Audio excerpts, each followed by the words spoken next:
How to use Microsoft Edge vertical tabs for organization. Hey guys, in today's video, I'm going to show you how to enable vertical tabs in Microsoft Edge. So make sure to watch this video till the end and let's get started. First, open your browser and go to microsoftedgeinsider.com/download.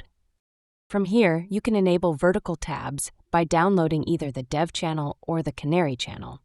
The Dev channel updates weekly, while the Canary channel updates daily. Once you install Dev or Canary, click on the Settings and More icon in Microsoft Edge and select Settings. Now click on Appearance. Scroll down until you see the Tabs option and click on it. Then see the Show Vertical Tabs button and turn it on.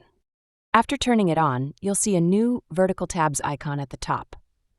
Click it to turn vertical tabs on or off anytime. In this way, you can easily use Microsoft Edge vertical tabs for organization by turning this option on or off. Now you have vertical tabs enabled in Microsoft Edge. That's all for the video.